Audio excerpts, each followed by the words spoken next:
Pag binasa natin, Chief Staff, yung report ng pulis, ang sabi niya doon, nasagi ng truck yung motor na naging dahilan na tumba at nasagasa. Ang lumalabas, yung truck ang nakasagi. Pero pag tiningnan natin yung video, hindi magsisinungaling yan, oh. Ano yung truck? Maayos ang takbo. Ha? Yan yung truck, maayos ang takbo. Dumikit yung motor. Umiwas dito. Sa kanan. Nasabitan, nasagasa yung ulo ng backride. Pag binasihan mo, brother, yung investigation, lumalabas, sinagi ng truck, yung motor, kaya natumba, nasagasa, namatay. Pero titingnan natin sa video, hindi nagsisinungaling, maayos ang takbo ni truck, sumingit si motor sa gawing unahan. So pag titingnan mo, siya ang naging cause ng pagsabit. Tinulungan nga ni Congressman Busita ang isang truck driver matapos itong makulong dahil ito ay nasangkot sa isang aksidente. Naniniwala si Congressman na wala itong kasalanan at kasalanan ng rider ang pangyayari. Panoorin ang buong video mga brothers para malaman natin ang totoo. Sino ba yung driver? Ako po. Ikaw yung nasuspende. Aran na lang po yung papel ko. Yun ako'y lumaya po sa kulungan. Wala na po eh. Nagpiensa ka, 60 po. Yan po. napansin mo ba yun nung masagasa? Hindi. Hindi po, nasa truck lane po ko eh. Bago nga po ng takbo ko noon. Kita ko naman sa video, mabagal. Eh, L3 po nasa unahan po na puti. Parang brother Matt, ang nangyari, kahit sinong magaling na driver, hindi maiwasan yun eh. Dumikit sa bandang ulo eh, ano? Kasi may parting pagitna na po. Kanan, ano? Opo. Sa may differential po ng Hindi mo tractor. talaga makikita yung, panood ko rin yung video kung mataas eh. Yung resolution dito, na ikaw ay suspende, nakita mo? Ano po eh, nawala na nga po eh. Yung nakalang copy. Buti may picture po ako sa inyo. May picture ka dyan. Ay, silid ko rin po sa inyo. Halika. Kasama ko ha. Sa second floor na kayo, sir? Ako kayo ay? Saan ba ang investigation nyo? Ay. Saan ang office ng investigation? Sa second. Sinong nandun? Under ni Mr. Hans, ano? Opo. Second floor po, operation. Good morning. Saan ang office ni Mr. Hans? Dito siya, sir, pero wala po. Sinong head ng investigation nyo? Ano? Legal. Sa taas po, sa fifth floor. Fifth floor? Sila ba nag-imbestiga ng mga kaso? Opo, sir. Fifth floor. Sa fifth floor. Fifth floor.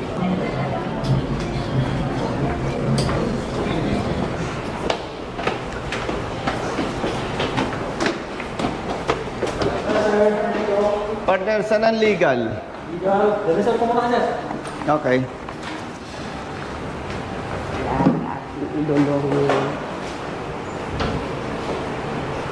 Servant ng government na may tunay na serbisyo. Thank you.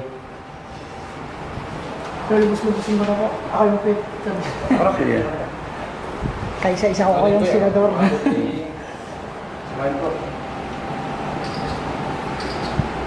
Thank you po. Kaysa isa ko yung senador. Sir, ako na rin. Papapicture na rin po. Sir, thank you po. Thank you. Smile kuya, smile. Yan. Para hindi halata kung may problema tayo. Mas okay kaya pagkuhan. Ha? Hindi pwede yan. Sinong head dito? Good morning. Sinong head dito sa legal?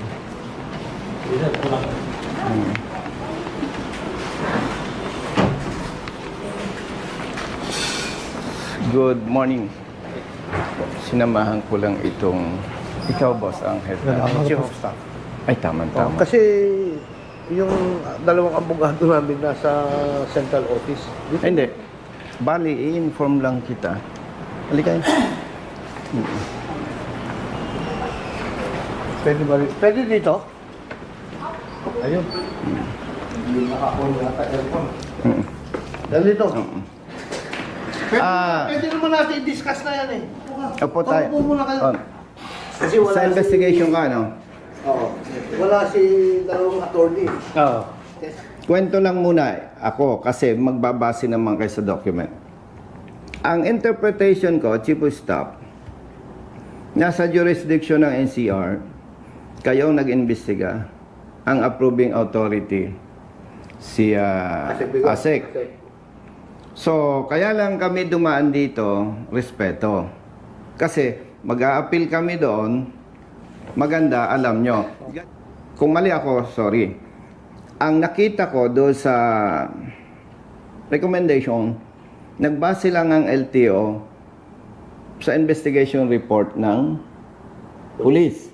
Kasi pag binasa mo yung, anyway, ulitin ko makikita naman sa dokumento Pag binasa natin, Chief Staff, yung report ng police, ang sabi niya doon, nasagi ng truck yung motor na naging dahilan na tumba at nasagasa. Ang lumalabas, yung truck ang nakasagi.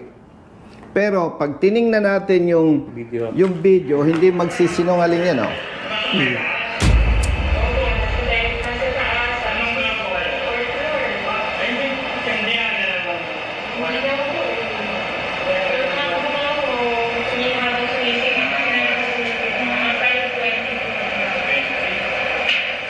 Ayun yung truck. Yan na yung truck, maayos ang takbo. Ha? Yan yung truck, maayos ang takbo. Dumikit yung motor Oo.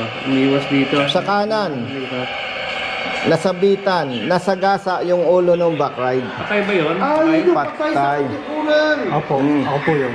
So, going back, Babae. Opo. Chief of Staff, pag binasihan mo, brother, yung investigation, lumalabas, sinagi ng truck yung motor, kaya natumba, nasagasa, namatay. Pero titingnan natin sa video, hindi nagsisinungaling, maayos ang takbo ni truck, sumingit si motor sa gawing unahan. So pag titingnan mo, siya ang naging cause ng pagsabit. Tama. Kasi steady yung truck ayos yung takbo niya Video ang papatuto So the problem is, correct me if I'm wrong, ang investigation nyo nagbase sa report ng police. Kasi sabi ng police, nasagi nung truck yung motor, natumba, nasagasa. Kaya pag binasa mo, truck ang may kasalanan. Pero pag titingnan mo, partner, brother, pahiram nito ganyan ang takbuhan Yung motor sumingit. Dito. Ano yung kanyang manibela, sumabit sa truck. Natumba, nasagasa yung backride. So pag tiningnan natin yung actual scenario, kahit ikaw, brother, ang pinakamagaling na truck driver, hindi mo maiwasan yon. So that's my point. Kaya mag-a-appeal kami. Okay? Mag-a-appeal kami dahil pinatawan siya ng 4 na taon na revocation ng lisensya. Pamilyado, single parent, may 2 anak. Yun ay dagdag justification na lang. Pero the issue here is, para sa akin, anyway, kayo naman ang magre-reinvestigate hindi siya dapat pinatawan ng ganung parusa. Ang lesson dito, kaya napakaganda na meron tayong video is, hindi dapat tayo mag-rely lang doon sa report Dapat makulit. Paano nakuha itong video? Pinadala niya sa akin. Saan mo nakuha? Doon sa pulis po. Oh, see? Nung nakakulong pa po ako. Oh. Nakulong nga po ako, iyak nang iyak nga po. Wala mga Nakulong. kasalanan. Nagpensa, 60,000. Yung boss niya nagbayad ng 200,000 Doon sa pamilya ng namatay. Pero kung titingnan mo, bagamat napakahalaga ng buhay, lumalabas ito at yung boss niya biktima. Ang tunay na may dahilan ng pagkamatay ng angkas, yung rider, yung nagmamaneho. Ang linaw ng video Ang LTO nagbase sa report ng police. Hindi nagkaroon sila ng diligent investigation na may video ba ito? May ano ba? Wala Yun. Kaya respeto sa inyo, dumaan ako, to inform you na considering na si Asek Bigor Mendoza ang pumirma, mag-a-appeal kami doon. Boss, ite-text kita ha. Yes. Mm. Sige, boss. Ayaw kong makinig nito yung mga usapan nating ano eh. Hindi ka pinagkakapinihin dito eh. Puta, ang lakas ko dyan, hindi ako pakapihin. Oo, may sikreto kami nito eh. Hindi mo kapag-aral ng ayos yung mga anak ito. Dalawa ang anak. Single parent. Naka-bail si sir. Hmm? May criminal case, di ba? Hmm? Naka-bail case. Pending ba? Ay, yung criminal case, tutulungan ko 100% ma-absolto yan. Ako nang Kasi nagsasabi dyan. tuloy-tuloy naman yan, sir. Hmm. Lalo na yung video na pinakita mo. Very clear, di ba? bagay. Wow. Swerte mo. Oh, biglang mapapaiyak ka naman yan. Salamat po, sir. Sir, salamat po. Sige lang, sige lang, sige lang, sige lang. Eh, dala ka ni Kernel eh. Doon ako bumilib ah. Doon ako bumilib sa'yo. Yung kape, hindi pa ako bumilib eh. Nagpabili pa eh. SB. Mapapaiyak siya eh. Pinanindigan. Boss, thank you. Tawagan mo ko. Usap tayo. Miss call kita. Oo, Thank you. tayo. boss. Text kita, boss. Thank you. Brother, Coffee niya. pinagtagpo. Brother, Happy natin sa NTO Caloocan. Pabiyahe ng Palawan eh. nagtataka ako. Ikaw ang chief ng LTO Caloocan. Licensing. Walang reklamo doon. Siyempre. Gagawa ko ng reklamo. Ano? Oh. Brother, may lakad pa kami. Salamat ha.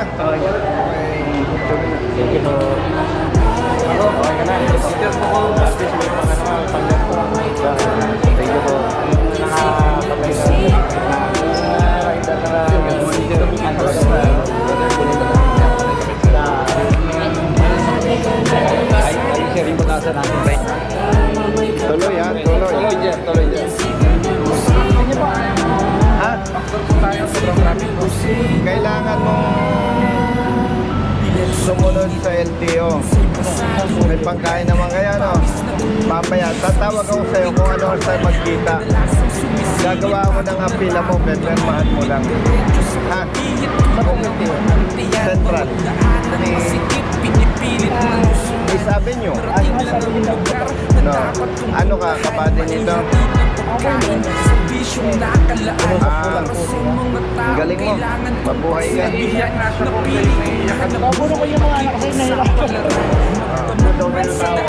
Alam ba nila may bayad? Pero, alam mo, mahilig akong tumingin sa ebidensya, brother.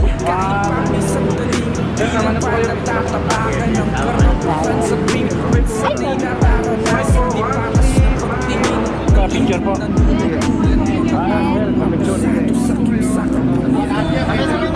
Picture na. Thank you. Oh, isa-isa. Hindi ka naman dito sir. Hindi ka muna yan. Thank you.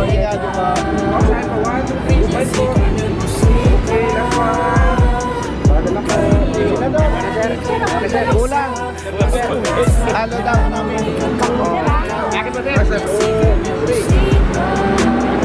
Oy, wala. Teka mo na. Walang kampanyahan yan. May bayad na.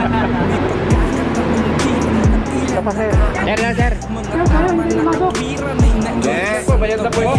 Tuloy ang laban eh. Diba? Sir yung sinadar ko. Mamaya. Ulit. Diyan ko nakatingin. Okay. Sige po. Sige muna. Isa-isa lang. O yan. Nagapagtanggol natin to. Yan. Salamat po. Akbayan mo ko.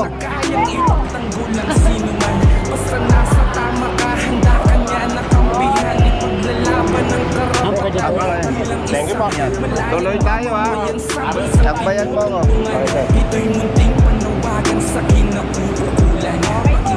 Tuloy tayo ha. O, akbayan mo ko yan. Hindi. Tuloy ang laban.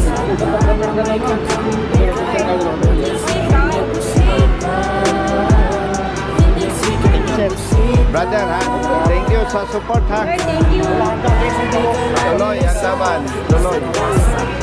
Akbayan mo ko. Okay. doble ang bayad yan. 1, 2, 3, smile po. Maraming salamat po. Ingat. Salamat po, Colonel. Tatay, ingat. Brother. Tiger. Kumusta ka, Tiger? Dito ta. Sir, backdoor po kayo. Brother, okay na usapan natin. Tawagan ha. May lakad lang ako. Kumain kayo. Siguro mga 2 o'clock o 3 o'clock. Doon tayo magkita. Gagawa ako nung appeal mo. Akbayan mo ko. Akbayan mo ko.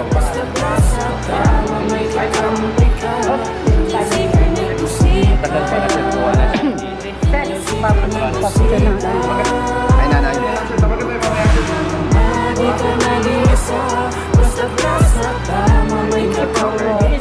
Ingat po, ingat po. Ito muna, Tiger. Bayad na to eh. Okay. Nasaan ang camera mo? Pawis na gumuguhit sa mismong katawan. Kadalasang sumisingit, pagod nararamdaman. Ngunit diretso sa pagpihit, kumalaman ng tiyan. Bawat daan Tutulungan ng natin. sikip, pinipilit malusutan. Marating lang ang lugar. Balik ulit tayo, sir. Tuloy. Ng pagkain, serbisyong nakalaan. Para sa mga taong kailangan kong pagsilbihan. Napili kong hanap buhay, makipagsapalaran. Ano ilalakad mo? Sa daan ko yung malay tapat. Pwede po ba magpapigil? Picture mo na kayo. Isan lang ito. Kaya po. Sila muna po. Akbayan mo ko.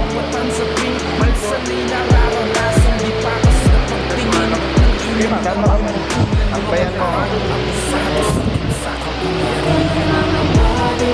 Thank you. Ayaw mo. Kami na, may bayad to eh. Akbayan mo. Thank you, sir. Laban uli ha. Akbayan mo. Akbayan mo.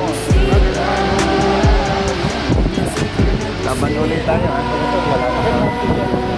Papaano ka sir? Papatensioner. Laban uli ha. Laban uli. Laban uli ha. Sa pagpataw ng multa na may akamang halaga. Kakarampot lang ang kita, aagawin pa nila. Perang dapat sa pagkain ng pamilya at iba. Akbayan mo, brother. Gastusin sa tahanan, minsa'y walang-wala pa ngayon. Alam ko na kung sinong dapat takbuhan, sinong dapat yung tawagan na pwede kong singgalan. Isang Hindi, tao na laban uli kayang tayo. ipagtanggol ng sino man. Laban uli. Laban uli. Kayo ng mga ngampal na tayo. Ipaglalaban ng karapatan bilang isang malayang mamamayan sa Laban ulit bansang tayo, ha? tinutulungan. Ito'y munting paniwagan Ano sa sa cellphone mo? Sir, picture tayo. Picture mo kami. Huwag pong binibingihan. Anong lalakad?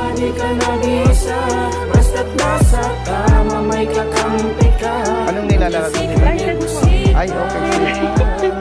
Good to see you. Ingat. Laban ulit tayo ha. Oo, sir. Okay. Salamat ha.